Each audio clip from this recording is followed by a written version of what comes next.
కమ్యూనిస్టుల స్వర్గం అది. దాంట్లో అధికారంలో భారతీయ జనతా పార్టీ వచ్చింది. కాంగ్రెస్ని తీసేసి కాంగ్రెస్ వాళ్ళందరూ బీజేపీలో చేర్చుకుని మరీ అధికారం హస్తగతం చేసుకున్నారు.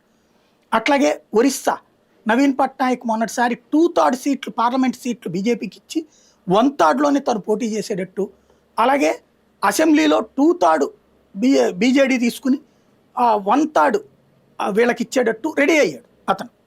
కానీ ఎట్టి పరిస్థితుల్లో అక్కడ ఫస్ట్ ఆర్ సెకండ్ అన్నటువంటి స్టేజ్లో ఫస్టే వస్తామనగానే వస్తాం కాబట్టి ఫస్ట్ ఆర్ సెకండ్కి వచ్చేది. కాంగ్రెస్ ఎప్పుడో పోయింది అక్కడ థర్డ్ ప్లేస్కి.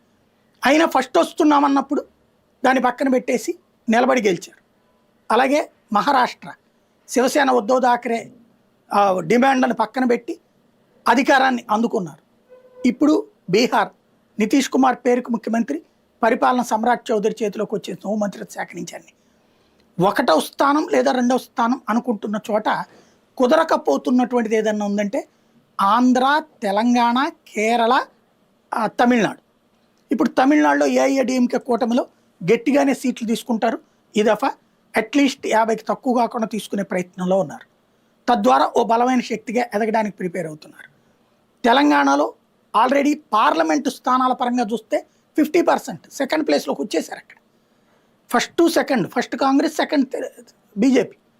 అసెంబ్లీ స్థానాల పరంగా తేడా ఉంది, అది కూడా పుంజుకునే ప్రయత్నం చేస్తున్నారు.